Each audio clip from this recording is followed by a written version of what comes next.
नमो नमः श्री गणेशाय नमः श्री वेदपुरुषाय नमः।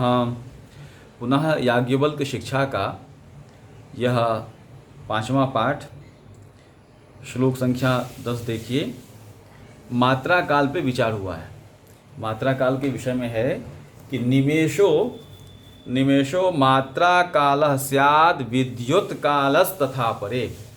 निमेषो मात्रा कालः स्याद् विद्युत कालस्तथा परे। अक्षरात्तुल्य योगाच्च मतिः स्यात् सोम शर्मणः। पहले तो सर्वप्रथम आप निमेष के बारे में जानिए। निमेष क्या है? जैसे निमेषो मात्रा काल, मात्रा काल के विषय में मत भिन्नता है। विभिन्न आचार्यों का भिन्न भिन्न मत है। उनमें से एक मत यह है कि निमेष जो है वही मात्रा काल है। अब निमेष कहते किसको है? तो कहते हैं नेत्रकनीनिका स्फुरणोचितः कालः। यह जो है निमेष का उदाहरण है। अर्थात नेत्र के, यह जो मेरा है नेत्र, यह जो पलक झपकता है ना, यह इसका जो एक समय अंतराल है, काल है, यही मात्रा काल है। ये आचार्य का मत है। ये प्रथम नेत्रों के पलक गिरने में जो काल लगता है, नेत्र जैसे आपने एक पलक गिराया तो वह गिरने का जो समय, वो जितना वह समय लगा, वह एक मात्रा काल है। ऐसा एक आचार्य का मत है। इससे भिन्न दूसरे आचार्य कहते हैं विद्युत कालस तथा परे।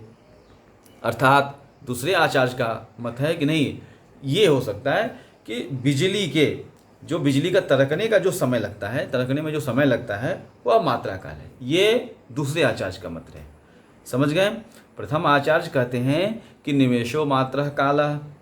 निमेष जो है वही मात्रा काल है। निमेष हम जान गए कि पलक झपकने का जो समय है वह निमेष है। और दूसरे आचार्य कहते हैं कि नहीं, विद्युत कालस तथा परे, जो बिजली के तड़कने का समय है वह जो है मात्रा काल है।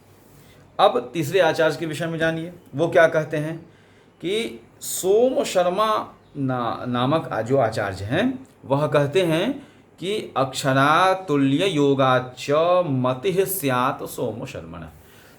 सोम शर्मा नामक जो आचार्य हैं वह कहते हैं अक्षर के तुल्य योग स्थान प्रयत्न से, जो सोम शर्मा नामक है कि स्थान प्रयत्न से होने पर एक अक्षर के उच्चारण के पश्चात दूसरे अक्षर के उच्चारण के मध्य का जो समय है वही मात्रा काल है।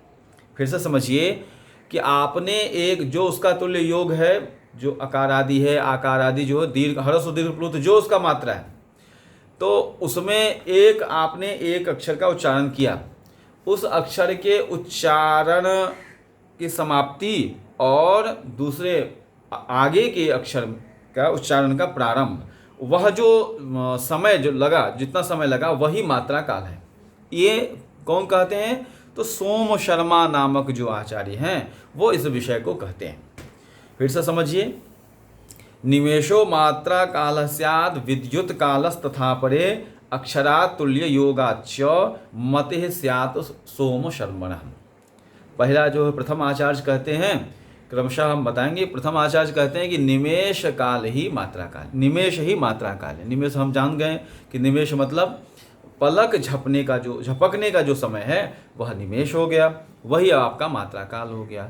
दूसरे आचार्य कहते हैं कि नहीं, ऐसा है कि बिजली का जो तड़कने का समय है वह जो है आपका ये है मात्रा काल है। फिर तीसरे जो सोम शर्मा नामक आचार्य है वो कहते नहीं, अक्षरातुल्य योगाच्च, एक अक्षर से दूसरे अक्षर के का जो अंतराल है, जो उच्चारण करने का जो समय लगता है, वही क्या है? मात्रा काल। ये 10वें श्लोक का ये अर्थ हो गया। फिर उसमें आगे के श्लोक में इसी के विषय में चर्चा है। उसमें सर्वसम्मति है, उस विषय में सर्वसम्मति है। कहते हैं कैसा? तो सूर्य रश्मि प्रतीकाशात कणिका यत्र दृश्यते।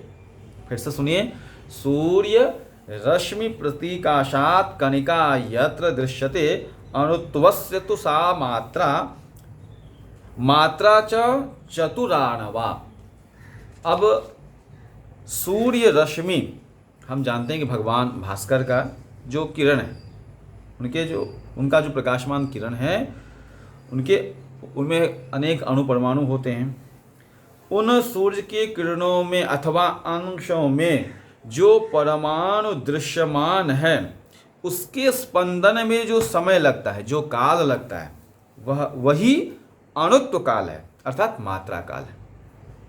उन्हीं 4 अणुमात्राओं के समय को मात्रा काल कहते हैं। देखिए यहाँ पे चतुराणवा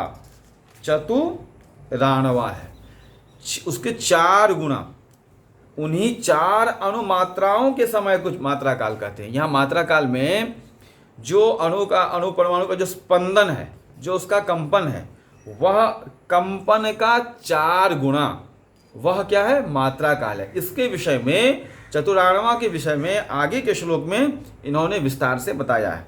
फिर से सुनिए कि इसमें सभी आचार्यों का लगभग मत समान है।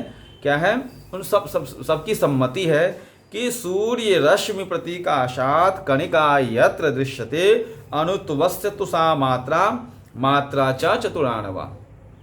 इस बात को समझ गए कि सूर्य रश्मि, आप कहेंगे कि उसको आप कैसे पहचानेंगे? आप देखिएगा प्रातःकाल या किसी जब सूर्य की रश्मि किरणें आती हैं आपके दरवाजे से, खिड़की से, तो उसमें छोटे छोटे कणों में उसका अणुपरमाणु दिखता है। तो वह उसका जो स्पंदन, उसका जो कंपन है, उसका 4 गुना, उसका वह अणुत्व काल का 4 गुना क्या है, मात्रा काल है। यह इस विषय में सभी आचार्यों ने सम्मति दिखाई है। ठीक, आगे के वीडियो में इसके विषय में विस्तार से वर्णन है, जो 12वें श्लोक और में आप पढ़ेंगे। धन्यवाद।